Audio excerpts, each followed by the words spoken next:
Здравейте, аз съм Биг Джордж и днес ще отговоря на въпросите в горещия стол. Първи въпрос ти се задава Иво. Без какво не можеш? Не мога без музика. Вярваш ли ловта? Да, вярвам.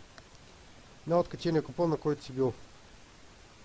Преди 15 години бях на един много откачен купон, на който... Ам... няма да разказвам нататък, до тук стига.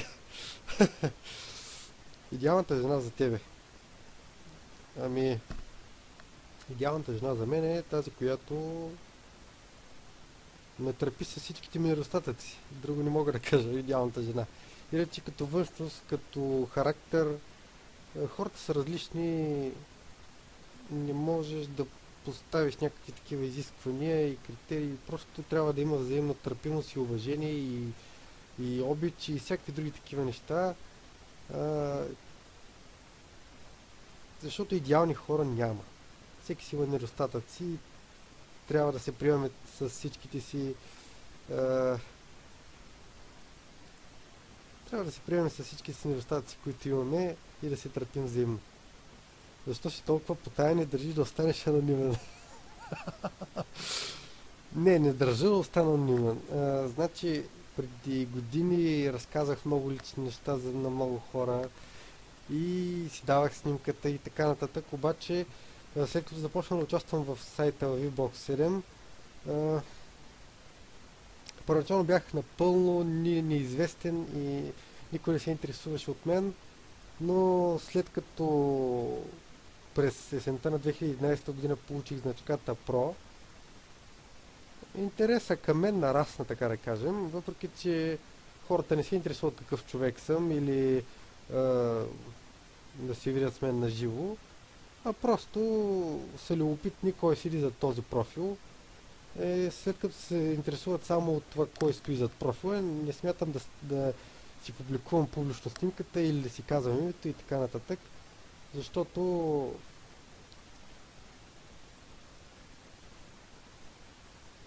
интереса на хората е породен от една значка, от една картинка, защото значката представлява една иконка малка, която възбужда в тях интерес, който ми се струва излишен. Особено голям стана интереса към мен, когато станах модератор на групата за значките. Тогава започнаха да ми пишат всякакви хора, които нито ги познавах, нито съм си говорил с тях. Всеки искаше да сподели с мен проблемите си и аз да му ги реша. И което беше най-странно, имаше хора с супер много така странно поведение,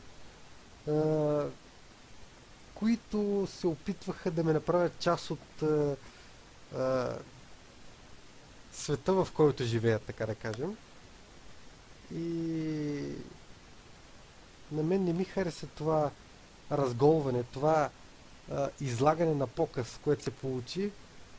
Когато в края на декември 2011 един мой клип стана популярен, и то много популярен, защото беше номер едно в топ 40, тогава за едно денонощие ме гледаха над 1000 души. Профила ми гледаха.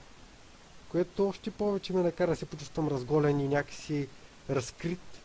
И заради това реших, че не искам да си показвам лицето в публично. И всъщност тогава си премахнах всички снимки от Фейсбук, всички снимки навсякъде, къде ги бях качил, така че да няма никъде качени мои снимки и да няма информация лична за мен. Изтрих на максимум всичко, което може да разкрие кой съм и какъв съм и къде съм и така нататък. И това е причината всъщност да изглеждам потаен, но всъщност не е така. Аз съм се срещал на живо с много хора, с много не, но с достатъчно хора. Доста потребители от групата значките са ме виждали на снимка, преди да ги изтрия. Заради това не мисля, че съм анонимен или пък потаен или какъвто и да е. Просто тази изкуствена популярност, която за кратко време добих, не ми хареса и не знам как живеят известните хора с тази известност, но на мен не ми хареса изобщо, защото се почувствах като се едно, че са ме съблекли гол и са ме пуснали по улиците. Заради това предпочитам да си остана анонимен, никому не известен и да си живея моя си обикновен живот, тъй като тази голота, обществена голота изобщо не е приятна. А, аз не съм някакъв популярен или такъв известен човек, не съм от хай лайфа, в кавички, то пък един хай лайф. И заради това съм си обикновен човек и смятам да си остана такъв. Затова държа да остана анонимен и не искам да публикувам снимката си в интернет, още по-малко по VBOX 7 или в някой друг сайт или където и да е и така. Заради това съм си деактивирал, това е една от причин да си деактивирам профила във Facebook, нямам работа в този сайт и там разподелям мисли, клипове, чувства, не знам все още какво. Ако някой иска да разбере нещо за мен, може да го направи, като ми пише на лични във VBOX или където и да е. Има достатъчно места, където мога да бъда открит. И ако някой толкова иска да си говори с мен, може да го направи. Аз винаги ще отговоря на съобщенията му. Ако някой иска жива среща, ще обсъдим този проблем, така да се каже, и този въпрос. И ще помислим по въпроса дали мога да се срещна с някого на живо. Но някак си вече не бързам да се саморазкривам и да публикувам снимките си и да ги пращам и да споделям кой съм и така нататък, защото установих, че анонимността е много приятна и много внася едно спокойствие в живота ми, като никой като не знае кой съм и с какво се занимавам и къде съм и какъв съм и така нататък. Още повече, че го има обратния вариант, в който хората, които живеят покрай мен, с мен и около мен и в близост, те не знаят аз какво се занимавам в интернет, не знаят какво правя и това е много приятно, защото когато срещна някого, не говоря за това какво правя в интернет и какви клипове качвам и така нататък, а просто живея живота си. И възможността да живея спокойно живота си, без някой да ме пита ти ли си Биг Джордж и защо си качил този клип или защо си написал това или си казал онова, това ме улеснява, всъщност тази анонимност ме улеснява да правя каквото си искам в интернет, без да нарушавам правилата, разбира се. С колко жени си спал през живота си? Такъв въпрос не очаквах някой да ми зададе. Мисля, че това е твърде лично и не бих отговарял на такива лични въпроси, още повече публично. Такива неща се поделят с хора, на които имаш доверие, хора, които смяташ за по-близки от кръвни родини, за някакви хора, на които имаш адски огромно доверие. Не мисля, че бих споделил нещо подобно. Плюс това аз веднъж го казах тук мисля, че в групата значките и тогава някои бяха изненадани от какво ли толкова и аз не разбирам. Не, това е много личен въпрос и не искам да отговоря на него. Всъщност на въпросите, на които не искам да отговоря, просто няма да отговоря. Сбивал ли си се? Да, сбивал съм се. Всъщност по-скоро са ме били, защото бях по-нисичък такъв в по-малките си години, преди 15 години някъде. И понеже бях по-нисичък от останалите, бях удобната боксова круша, която може да бъде наритана или отблъскана на хубаво. След това спрях да се бия, защото установих, че насилието ражда насилие, т.е. ако се сбиеш с някого, т.е. ако някой те набие и ти се сбиеш с него, няма да станете добри приятели, ще станете врагове и така. Заради това не на насилието, защото то води до ново насилие. Колко истински приятели имаш в реалния живот? 2. Баща ми и майка ми. Други истински приятели нямам. Другите приятели са Не, няма какво никой да се обижда, но другите приятели са по-скоро не фалшиви, не,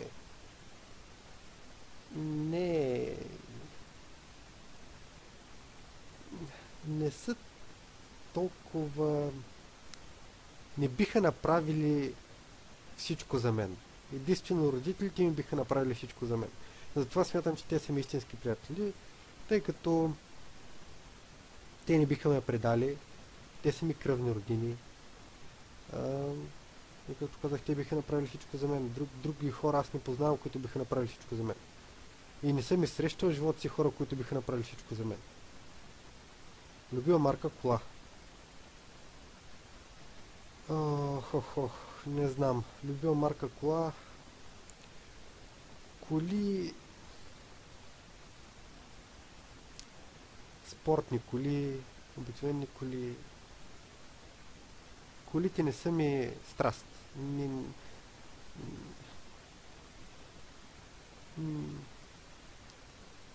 Опитвам се да сети някоя любима кола, такава, която наистина харесвам, но не се сещам.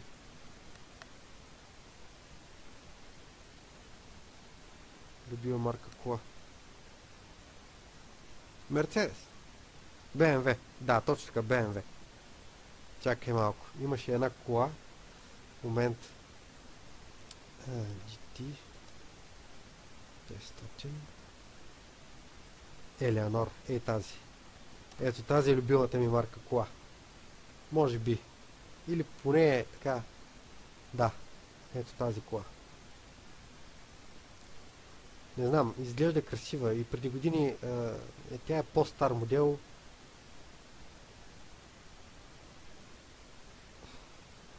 Да.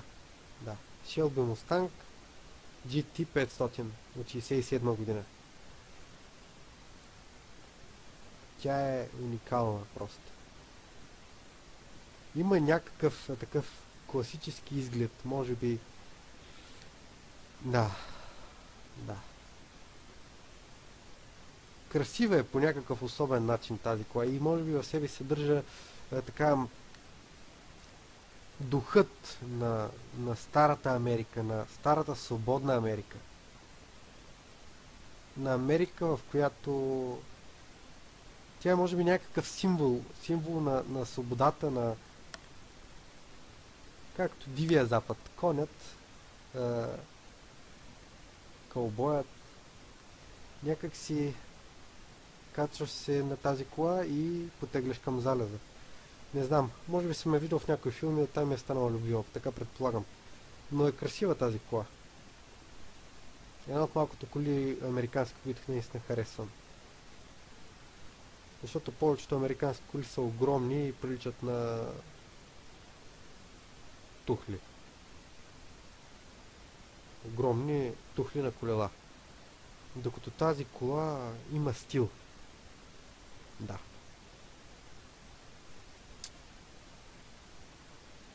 Наистина красива кола.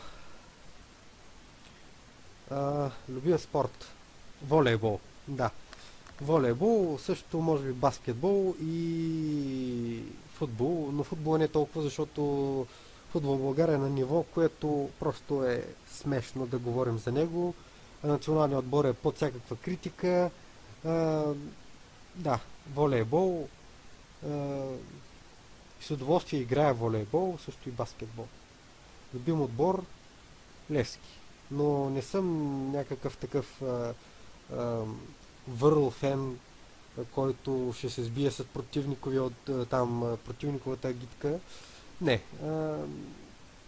Това, че един отбор ми е любим, не означава, че трябва да мразя противника. Спорта си е спорт и трябва да има спортменство и уважение. Този път ще бие мой отбор, другия път ще бие противника. Това е просто игра. Любим цвят синьо, ако са точни е светло синьо и изобщо всички нюанси на синьото. Любима храна.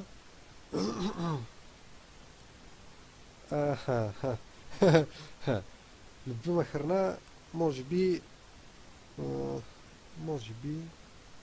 нещо сладко, не знам, торта или шоколад или сладки или нещо такова, което да. Иначе храна, всичката храна на света ми е любима. Стига да става за ядене. Аз не съм предречив, в смисъл, че да, предречив съм към храната си и затова обичам да я приготвям сам, защото държа на качеството, но като цяло а, храната, каквато и да е тя, ми е любима. Изобщо храненето е много приятен процес. Любима книга, ето този въпрос ми е много труден, защото а, не мога да посоча една книга, която да ми е любима. Една единствена. Има много книги, които аз харесвам, които обичам да чета и аз наистина обичам да чета книги и ако посоча примерно една книга, след това ще тези още 10, а, дори ми е трудно да посоча един автор, който ми е любим, защото мога да посоча един български автор, който е мой фаворит, това е Лек Константинов, а от световната литература Марк Твен. Но като цяло и двамата са живели първо преди 100 години и като цяло тяхното творчество и техните книги отразяват тънките черти на хората, тези характерни особености, които трудно се забелязват. Заради това са толкова интересни техните книги. Но конкретно да посоча една книга, може би Властелин на пръстените. Тя е огромна книга, но има много други, освен Властелинът, които са хубави.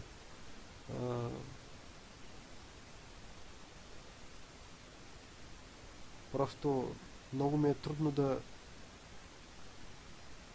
Като цяло книгите са ми любими, всички книги, но не мога да посоча една. Любим филм? Преди 7-8 години ще да посоча директно Матрицата и просто да кажа Матрицата първа част. Сега ми е малко по-трудно. Може би пак Матрицата, но има и други филми, които са добри. И то много добри. Да, любима песен. Любима песен отново не мога да кажа една. Защото обичам всички стилове музика, без може би новия тип чалга, която е дразняща, да кажем. Но любима песен една любима песен. Коя да е тя? Не знам, наистина не знам. Твърде много песни ми идват много, като кажа любима песен, не мога да определя една. Би ли напуснал България, ако имаш възможност? За винаги или... Добре, да, бих напуснал България. Искам да обикалям по света, да пътувам. Искам да опозная света. Искам си говоря с всички хора по света. Всички не, но искам да видя този свят. Иначе да емигрирам, бих отишъл да живея в... Аз веднъж го споменах това. Ако трябва да напусна България и да отида да живея в някаква друга държава в Европа, бих отишъл в Швейцария. В Латинска Америка бих отишъл в Уругвай. Мисля, че... Уругвай. Да. Точно така, в Уругвай. Там е най-подходящото място, ми се струва. Като ми се иска от време на време да ходя в Бразилия, в Рио де Жанейро, защото това е едно от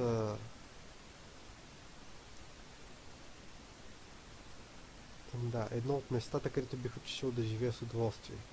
Да, знам, че има престъпност, да, знам, че има Рио де Жанейро си има своите си проблеми, но въпреки това а, Бразилия а, Бразилия е, да, и особено Рио де Жанейро е една от мечтите ми, така, нали, да посетя като място и да отида и просто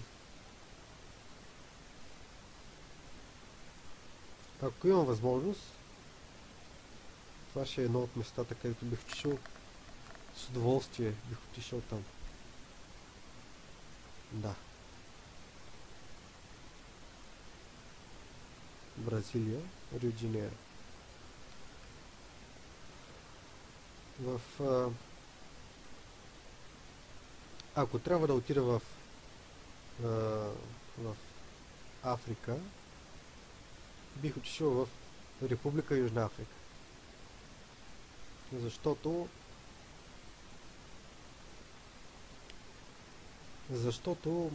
там е най-подходящото място за живеене като климат от целия африкански континент.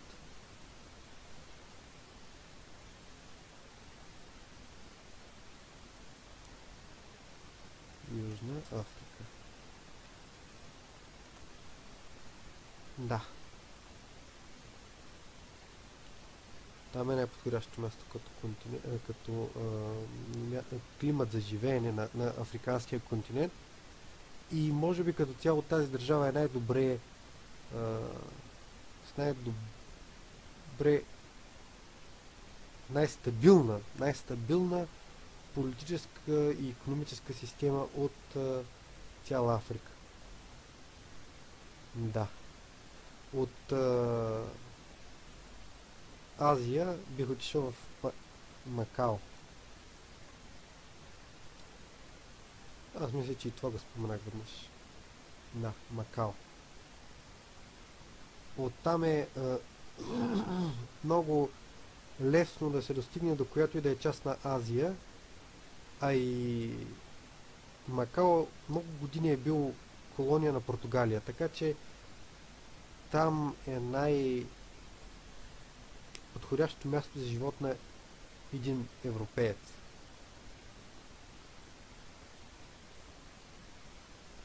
Не, че Хонг-Конг не е подходящо, но не е толкова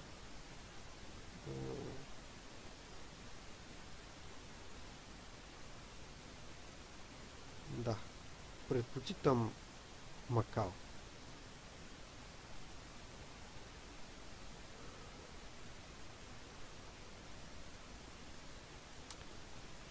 А, Северна Америка, може би в Канада. Ванкувър или Монреал. Не знам. В Австралия, Океания, най-подходящо място за живот е на един европеец е Нова Зеландия. Там бих емигрирал и то е за всеки континент и във всяка част на света си има място, където е най-приятно да живееш. Това са за мен местата, на които бих искал да живея, ако напусна България. Като малък, какъв си искал да станеш? Като малък иска да стана космонавт. Да. Иска да летя в космоса и така нататък. След това иска да стана войник и след това... Това са нормалните мечти за едно дете. В тези времена, края на 80-те, съвсем нормално. Космонавт, войник и какво беше и лекар. След това вече, като пораснах, осъзнах, че всяко образование струва пари. Как се вижда след 50 години? Предпочитам да не правя толкова големи планове. 5-10 години са много, много, много голям период от време. Предпочитам да правя планове ден за ден, седмица за седмица, месец за месец. Не повече. 5-10 години, преди 10 години не си представях, че ще бъда висшист, че се занимавам с всички тези неща, които върша в момента. Изобщо съм си нямал идея. Така че предпочитам да не правя планове, никакви планове. Ревнив ли си? Ами, Да, в някаква степен да. Защото всъщност ревността се поражда от страха. Страха да не изгубиш човека, когато обичаш. А, заради това съм малко ревнив. Много неприятно такъв недостатък. Много неприятен. Много. Следващ въпрос. Самотен ли си? Ами... Сега, самотен и самота. А, можеш да си в многомилионна тълпа и пак да чувстваш самота. И можеш да си самичък и да не си самотен. Самотен, когато нямам с кого да си поговоря, ам, когато се почувствам изолиран и когато няма как да изразя мислите си и чувствата си пред хора, на които мога да се доверя, тогава чувствам самота.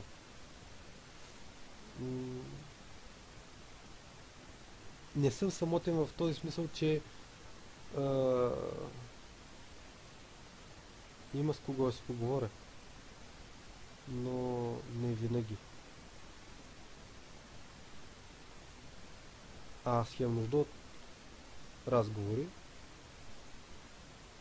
но не винаги намерям с кого да си поговоря и тогава вече чувствам самота.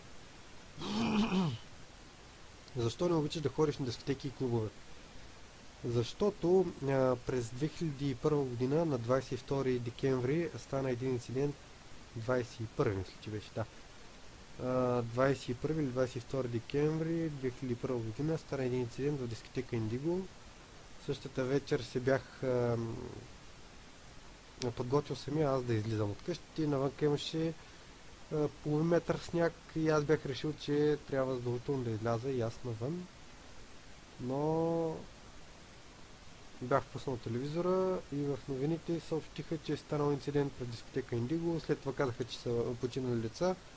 Ми стана адски неприятно, защото осъзнах, че тогава аз бях на 16, осъзнах, че ако изляза навън, може също и на мен, независимо че аз съм в друг град, а пък инцидента стана в София, осъзнах, че живота ми във всеки един момент е под опасност, бидейки средата в България такава, че едно ходене на дискотека или на заведение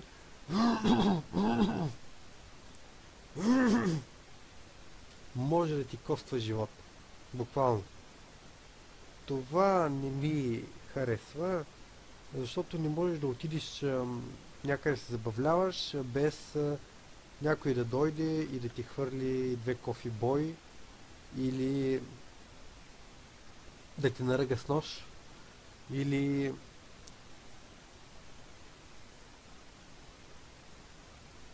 да се случат други неща, които да доведат до смърт, погребения и други такива неща. Тогава, когато бях на 16, осъзнах, че съм твърде млад и не ми се иска да си рискувам живота, ходейки на места, където мога да го загубя. От тогава насам не ходя вече по дискотеки и клубове, защото това е някаква форма на бойкот, може би, на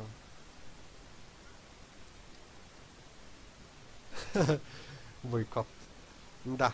Нещо като протест. Да, форма на протест.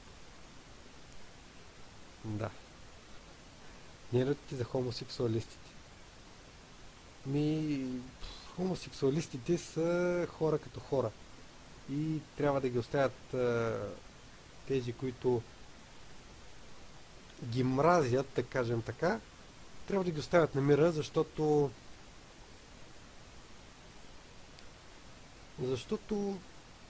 те имат същото право да живеят спокойно като всички останали. Имат същите права и задължения като всички останали. Не трябва да ги дискриминират, но не трябва и да ги толерират. Тоест, те са хора като хора и трябва да бъдат възприемани като такива, без някакво по-специално отношение, независимо дали е дискриминационно или толериращо отношение. Просто да се отнасят с тях като с всички останали. Ако това нещо стане в България, аз ще бъда искрено изненадан, ако се случи. Просто 90% от българите са адски нетолерантни. И опитвам се в себе си да възпитавам толерантност и търпимост и така нататък към всички, но някои хора, които проявяват нетолерантност, не мога да ги изтърпя. Или ги търпя много, така, с много усилия, психически и физически, за да мога да изтърпя глупостите на някои хора. Заради това, какво ми е мнението?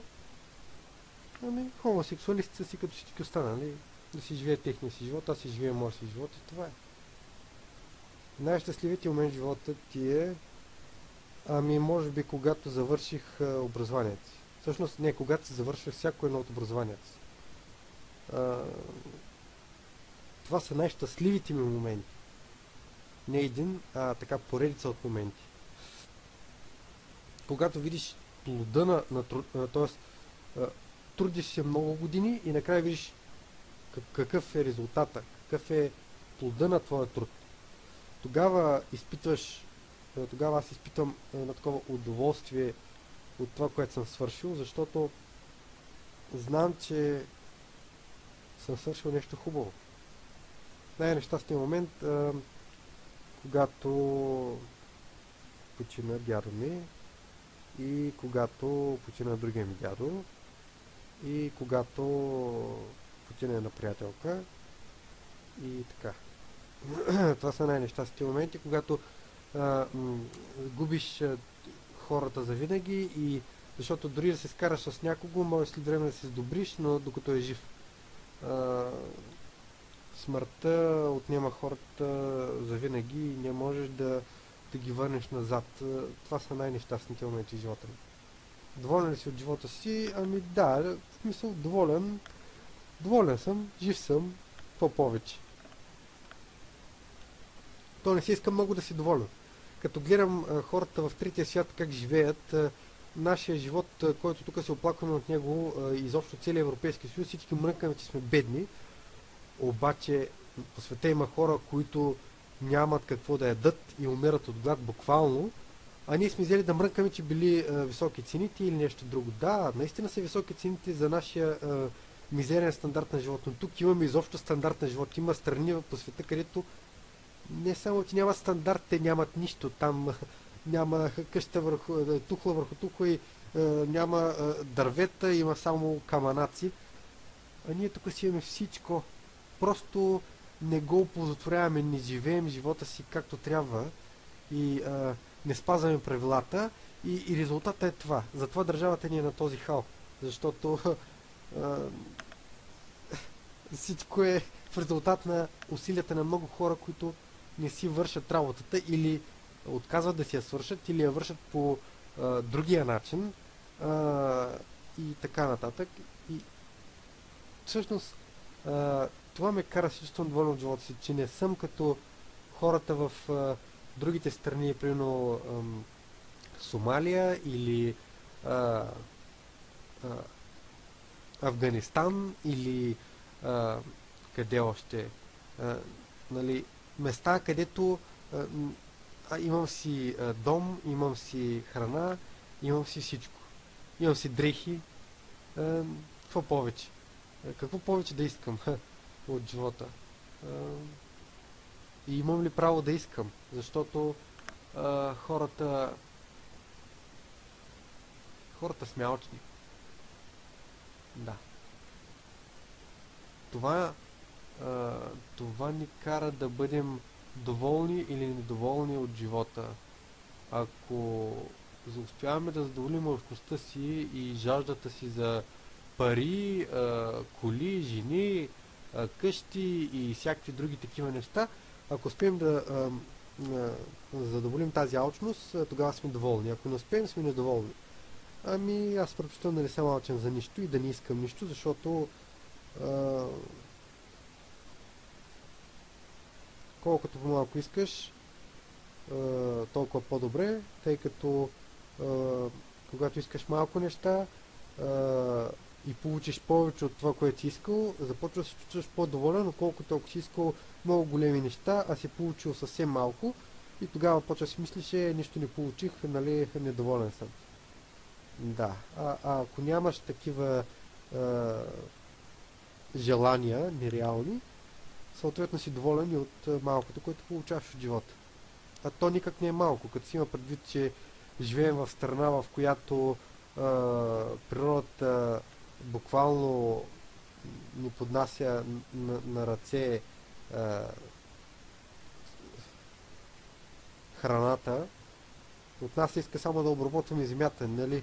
А, ако живеехме в пустиня или в ледници или в планини, някакви такива недостъпни като Хималаите, тогава щяхме да видим голям зор да изкараме каквито и да е продукти от земята. Така че аз съм доволен, да, доволен съм. Може да се иска и повече, но предпочитам да не искам. Вярваш ли в Господ? Ами да, вярвам в Господ, в смисъл, че вярвам, че има Бог.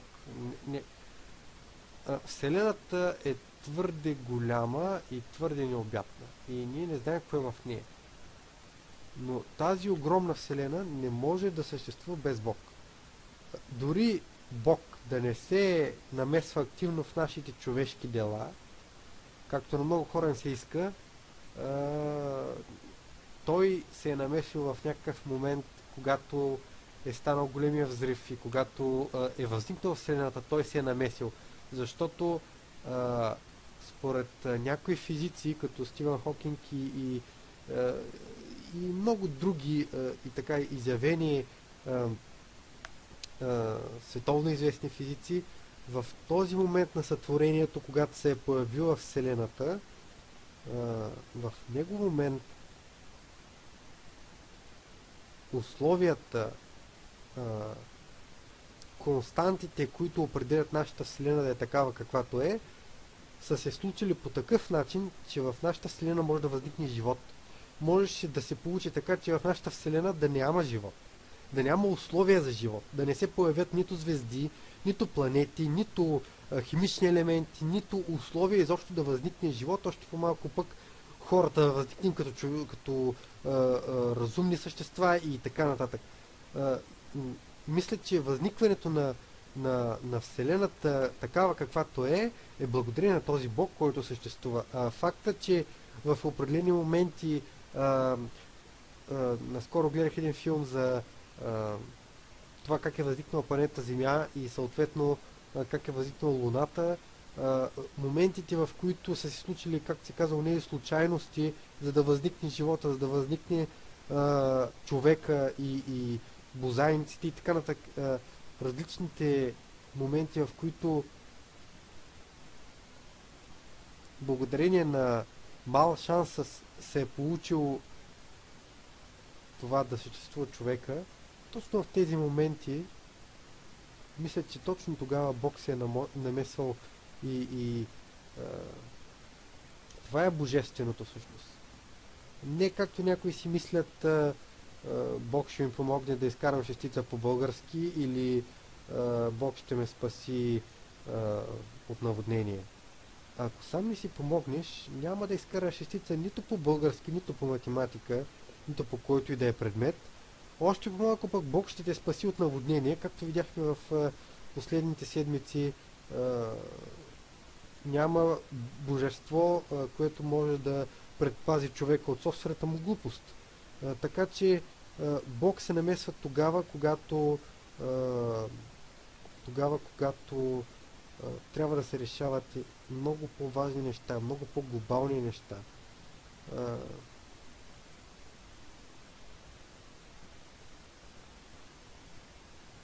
Трудно е за обяснение. Ако човечеството реши да се самоунищожи, Бог няма да си мръдне пръста да го спаси. Всичко зависи от нас самите.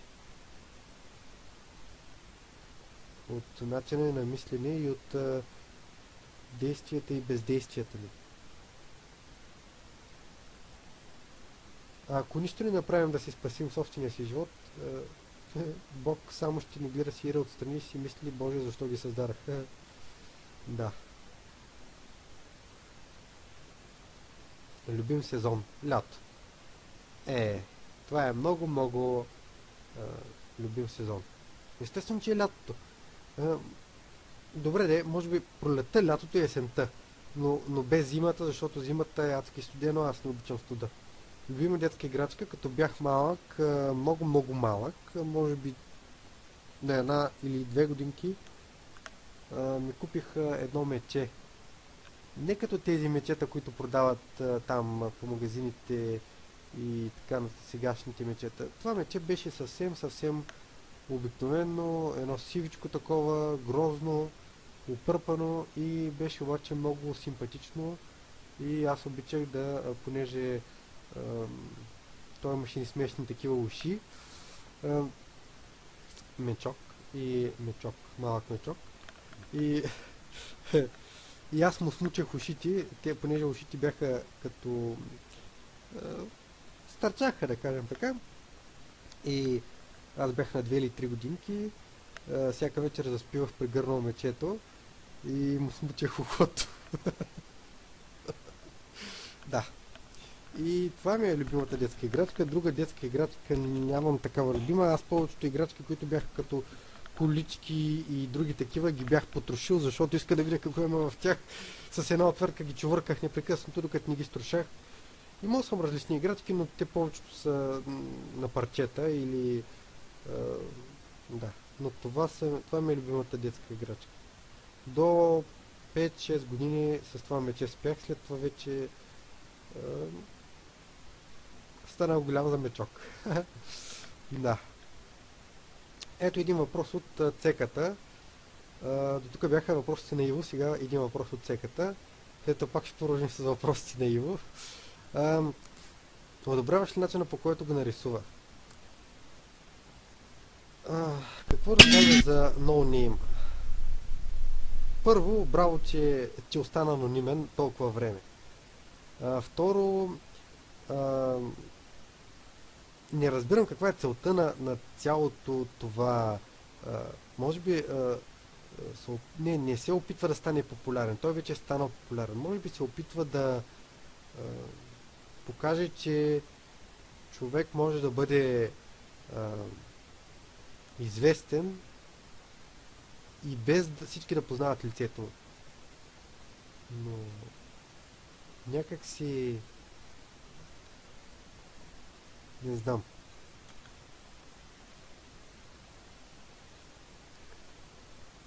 Странен човек. Какво ли разбирам аз, но въпреки това е странен. Нарисува Бойко Борисов. Ама пак ли с кръвта си? Не е ясно. Я да видим някъде надолу в коментарите, пише ли го?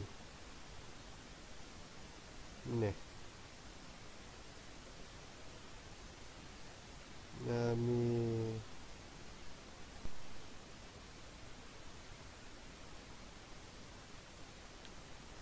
Не, може би не е с кръвта си. Не знам, стори ми се странно в тялото, като почна да рисува с кръвта си, това беше откачено. Да си точиш кръвта и да рисуваш с нея. Определено е странно. Как нарисува Бойко? Бойко си е Бойко. Както и го нарисуват.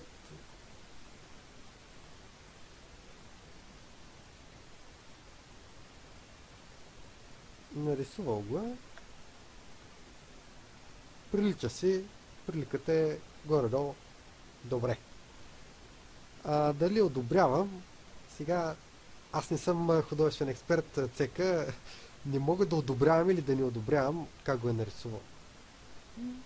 Справил се човека, браво на него.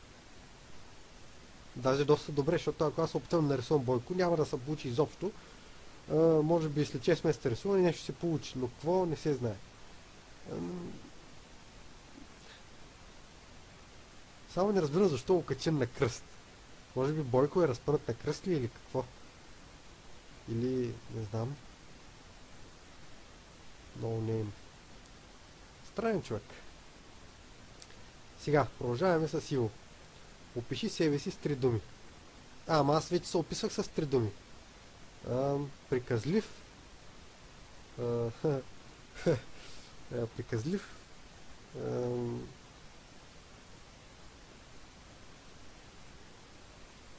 Не. Какви думи бях използвал предния път? И то беше преди 3 месеца.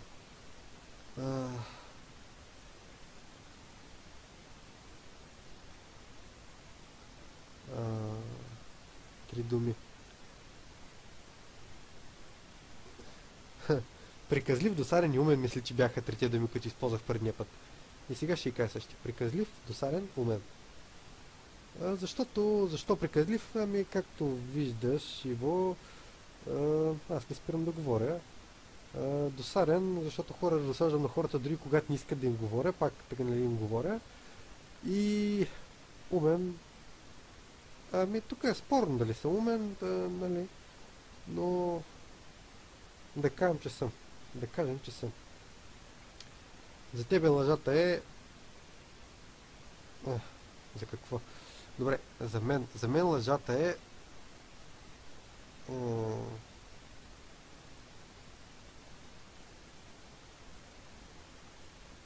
Ами, каква е лъжата?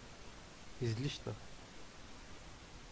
Не, че не лъжа, но рядко не обичам да лъжа, защото трябва да помня лъжите си и изпадам в конфузни ситуации, ако не ги запомня и след това ме хванат, че лъжа. Не обичам да лъжа, значи за мен лъжата е излишна. Да. По-добре си кажем истината, колкото и да е неприятна и колкото и да боли, истината е по-добра от всичко. За мен секса е нещо лично. Нещо лично между двама души или между повече. Това е... Някои хора... Да. Ами, за мен секс е нещо лично между двама. Мъж и жена, мъж и мъж, жена и жена, човек и куче, човек и животно, т.е.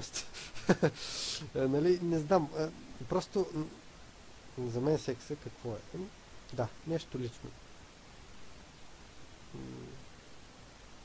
Обичаш ли да правиш секс и до каква степен секс играе роля в живота ти? О, Иво, с този секс, боже. О, ужас. Ами, обичам ли да правя секс?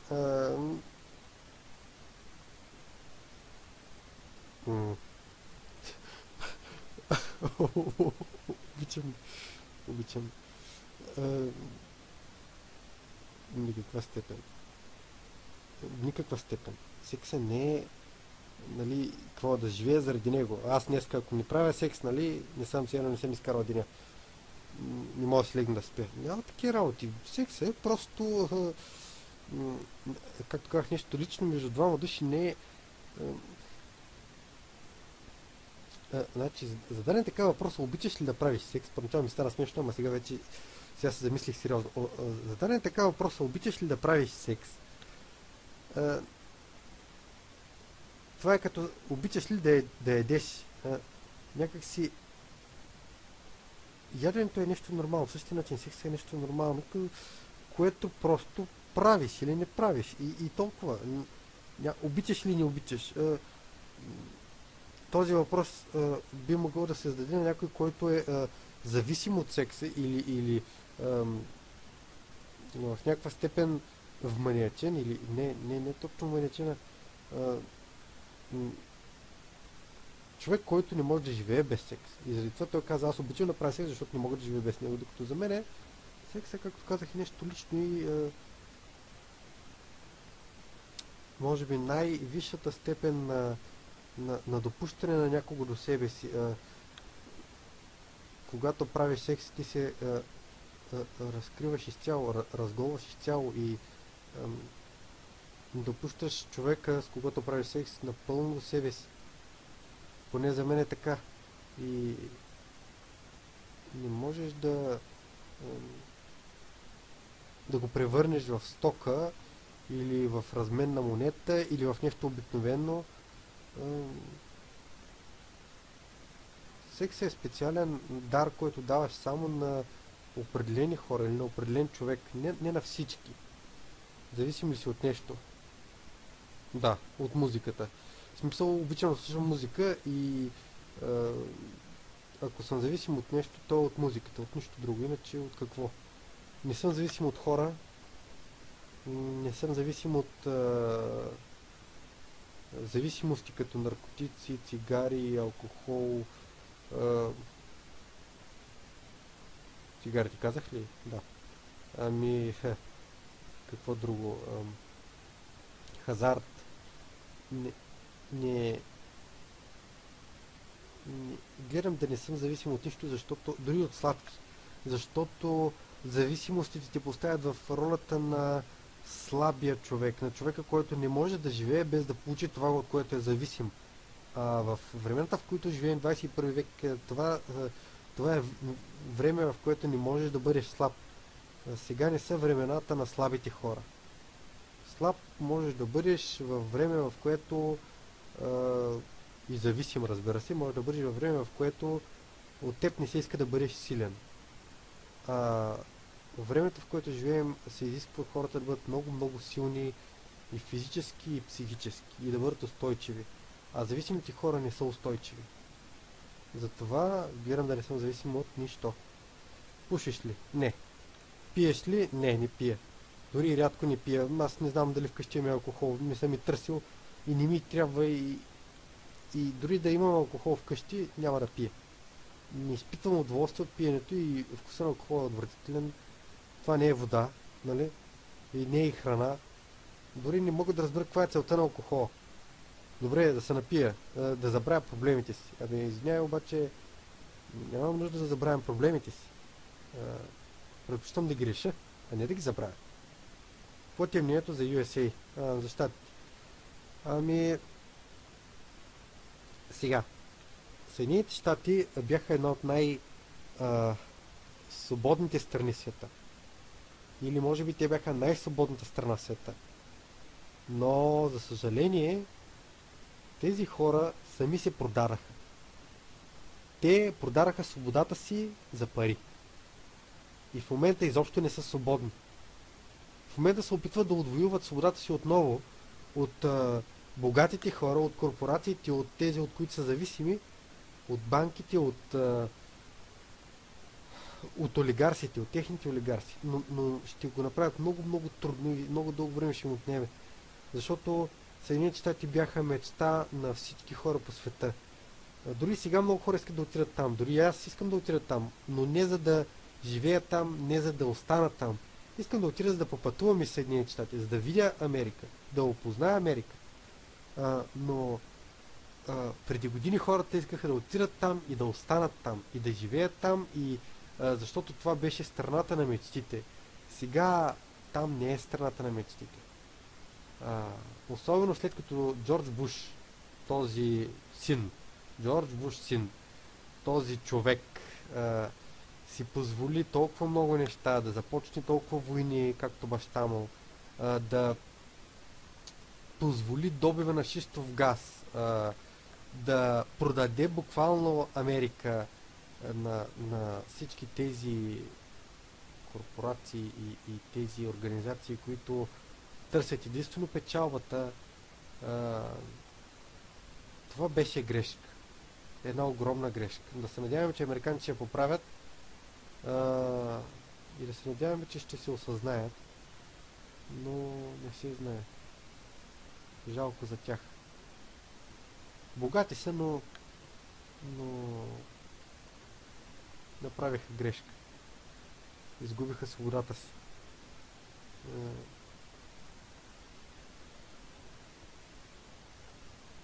Сега може да се каже, че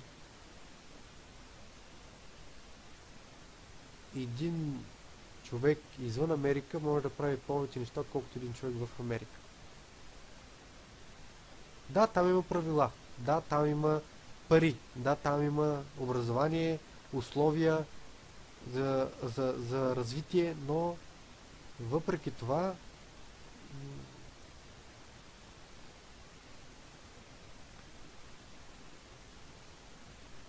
те допуснаха грешката да повярват, че са безгрешни. Да. И това ги вкарва в тази беля, в която в момента да върват толкова войни на толкова места и да им е толкова съсипана икономиката. Всъщност икономиката на света и на Съединените щати се съсипа точно заради войните, които водят. Милиардите, които наливат в безсмислени, безполезни войни. Патриот ли си? Да, патриот съм, не националист, патриот. Патриот, защото обичам България, но не мразя другите хора. Просто да обичаш е едно, а да мразиш е друго. Да обичаш България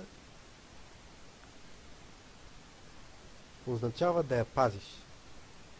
Означава да се грижиш за нея. Означава да я приемаш като бащиния. Като твоя. Защото няма друга територия на света, няма място на света, където да можем ние да живеем. Никой няма да ни каже, елате, живейте тук, това е ваше. Никой няма да го каже. Докато тук, на нашата земя, няма... Никой не може да ни изгони от тук. Никой не може да ни каже, махай се от тук, ти нямаш право да живееш на тези 111 000 квадратни километра. Това прави България толкова специална за нас.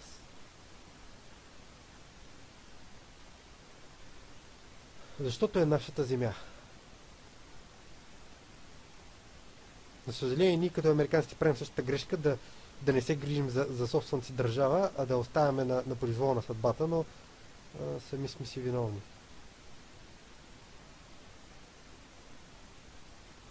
А националистите правят грешката да свързват любовта си към България и обичта си към нея с омраза към другите. Тоест, за проблемите, които има България, те винят другите хора, и другите народи, и другите държави, което е грешка. Трябва да потърсим проблемите си при нас. Защото никой от чужбина няма да дойде да прави мръсоти в България, ако ние не му ги позволим.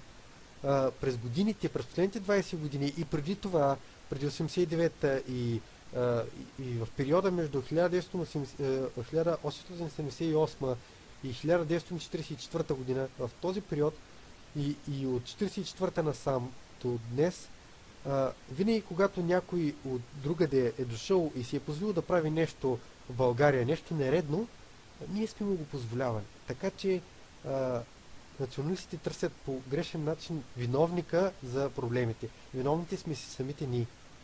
Трябва правилата да се спазват, трябва да има контрол, и то много засилен контрол на гражданите над всички институции, над всички държавни органи, над всичко. Тоест, трябва много внимателно да наблюдаваме какво точно ще правят всички в тази държава, и когато нещо не ни хареса, и когато нещо е против нашите интереси, и когато е против нашето здраве, или когато е против нашата собственост, или против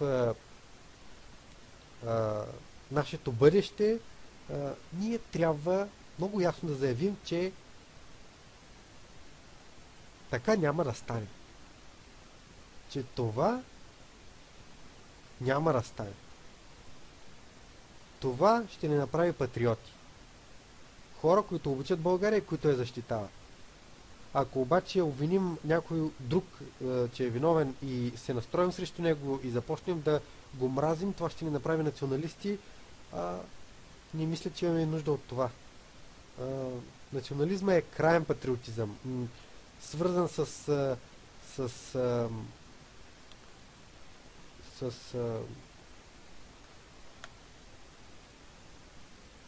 омраза към различните. Омразата е с нож с две острията. Днеска ти мразиш, утре теб ще мразят. Заради това не трябва да мразим. Затова да, патриот съм. Били ударен момиче, ами аз съм мудра момиче, в 9-ти клас една съученичка ме обиди, каза ми, че съм прасе или нещо такова беше. Не си спомням вече какво ме обиди. Извъртя се, аз се ядоса и към... помислих си, че не е честно да ме обижда без нищо да съм направил. Засилих се и я ритнах в задника с десния си крак. Тя се разрева, на мен ми стана кофти, но вече нямаше връщане назад. По-късно с нея се сприятелихме, не точно сприятелихме, по-скоро аз някакси... тя ми беше малко сърдита, но както и да е, след това се опитах да се сближа с нея, защото усетих, че не съм прав и че сгреших, като я изритах по този зверски начин. След това се оказа, че тя не е чак такъв... не е толкова лош човек, колкото първоначално ми се е сторил. И така, трябваше да се извиня още преди години, но след това може би изпитвах някаква степен срам и да. Не е хубаво да се удря жена, защото ударяш ли жена, се едно удряш себе си. Стара ми кофти. Но тогава тя се отнесе с мен като момче с момче. Обикновено, когато жените се държат като мъже и поведението им е като мъже и когато са агресивни, въпреки че са жени, те действат като мъже. И в това им поведение кара хората и в частност мен да се отнеса към такива жени като към мъже. Ако един мъж започне да те обижда, съвсем логично е да го удариш. Не е съвсем логично, ма както и да е. Насилието не решава проблемите. Само ги задълбочава. Но не бих ударил. Вече не. За какво би се сбил? Ами за нищо, защото в боя може да се стигне до там да убиеш някого или да нараниш някого фатално. Преди много години се биех да защитавам честта си, моята, на близките ми. Осъзнах, че няма смисъл. Така ли, че хората ще те оплюват с или без бой. Не можеш да ги спреш. Дори да ги набиеш, пак ще продължат да те плюят. Заради това няма да се сбия за нищо. Просто ще оставя хората да си простеят и толкова. Кое нещо може да се сипе тотално, че да нямаш сили да продължиш напред. Ами, кое нещо? Загубата. Загубата на... И то не толкова загубата на човек, а по-скоро загубата като такава. Тоест, тя е съсипваща, защото губиш някого, когато си приемал за близък. Не, ще имам сили да продължа напред, но тази загуба е много трудна за преодоляване, за преживяване, не се отминава с лека ръка. Няма такова нещо, което да ме съсипе тотално, но ще ме съсипе доста една загуба на близък човек, примерно. Като под близък имам предвид приятели, познати, дори хора, които не харесвам, дори тях не искам да ги видя мъртви или да им случва нещо лошо, защото днес лошото може да случи на този, когото омразиш, а утре на някой, когото обичаш, и други ден на теб самия.